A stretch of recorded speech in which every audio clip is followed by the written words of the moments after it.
I haven't watched all the school board meetings, but I can say this is a new majority is on our school board. And as far as being civic and civil with the old majority going out, I've seen in the very first meeting, it's the only one I watched, anything but civil, anything but a peaceful transition of power.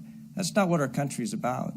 Our country's about a civil and peaceful transition of power, whether it's from Democrats to Republicans, or from one majority leading a board to another.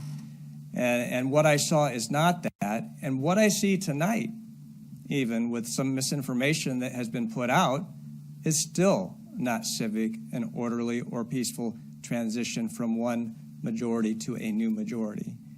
So Tim and I met with Kirk in April. I think it's been done in the past. It wasn't a negotiation. It was, oh my gosh, for the first time in a long time, we're trying to work together for the good of the county. And so there's nothing wrong with that. I think it should be applauded. And I was grateful for the opportunity to actually have a nice, peaceful, civil discussion and work together with the chair and vice chair of the school board and the chair and vice chair of our board. I think that's what we want. Right? Isn't that what the citizens of Spotsylvania County want, is for our two boards to actually work together? I do. And it's about time. And I'm grateful for it. And we didn't always get along in our conversation, but you know what? It was a starting point. And I'm grateful. I'm grateful for Chairman Twigg. I'm grateful for April Gillespie. I'm grateful that, and I'm backing them and what they want to do. It's hard for me to sit up here and I feel like I have supported the schools. I know that a lot of people think I haven't. I know that if you looked at the funding for the schools over the past 10 years, it's increased every year. And when somebody says we're underfunded, but we didn't spend $14 million, I'd like to know how that happened, right?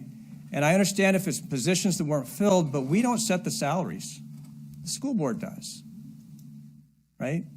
I'm trying to get a figure. I think we've, and again, don't quote me on this one. I'm working on getting the exact number, but we had pay compression study done here in Spotsylvania County several years ago. On the county side, we implemented it. And on the school side, they did get money for that. And I'm trying to get from our county staff, we're working on it, how much money has been allocated for that. But obviously, there's still a pay compression issue on the school side. I support fixing our pay compression issues with our teachers. It's not right that a teacher that is a first-year teacher is making the same salary as a teacher that's been here 10 years. There's something to be said for, without any master's degree or any other future degree alone, but just the value of that teacher's experience teaching in a classroom for 10 years. And I'd like it fixed. I think we supported it with funding already, and I'm willing and happy to support it with more. It's just getting that big picture of what that is. And again, I thought it was important as well, with two new school board members, new board member, to allow people to address or readdress what the proposed spending on that $14 million was. There was nothing on there that had to be spent in December or January, so there was time to spend some time and evaluate it and make sure it's the right place to spend the taxpayer money. So a couple things I want to point out. Somebody had called out about having a meeting. Well, that's what we do. And I got to tell you, I'm sure that there's a lot of school board members that met with the school staff in the past, because you can't come up with a budget without having meetings ahead of time. So to think that we did something nefarious by meeting with the school board members, I think that was a good thing. As Mr. Ross said, it was a great opportunity for the boards to start getting together and discuss the path forward and how we're going to move forward. And I say that because what really helped initiate the meeting is there was a $14.6 million carryover, and then there's $41.5 million in new federal and state money that's being applied to the school system this year. That's above and beyond last year's $312 million, just the operating budget. And then there was 2 or 3 draft budgets that were proposed. One was I think there was a gap of some $33.2 million.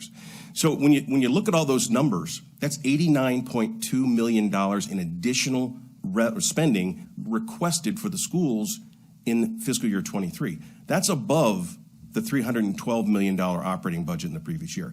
So when you look at that, in our job, you know, we're here to represent the taxpayers. All of you, all the other taxpayers aren't here, but that's 26% increase in operating budget. And I believe I was told there's about 50 new students in the schools.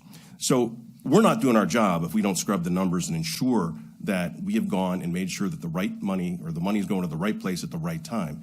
Because again, I'll bring this up all the time, not everybody has a government job. Not everybody's working. We got 7% on inflation going on right now in the nation. Everybody's still hurting. As much as people think that this COVID is over, we still got businesses shut down. We still got people pushing mask mandates.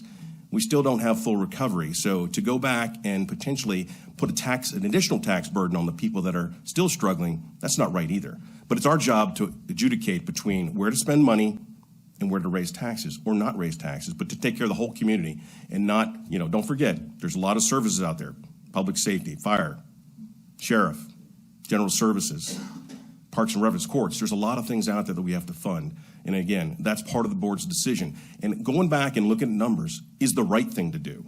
And if we're not doing it, we're not doing our job. And I think it's important for the school board to go back and scrub all those numbers. And again, all we have is drafts so far.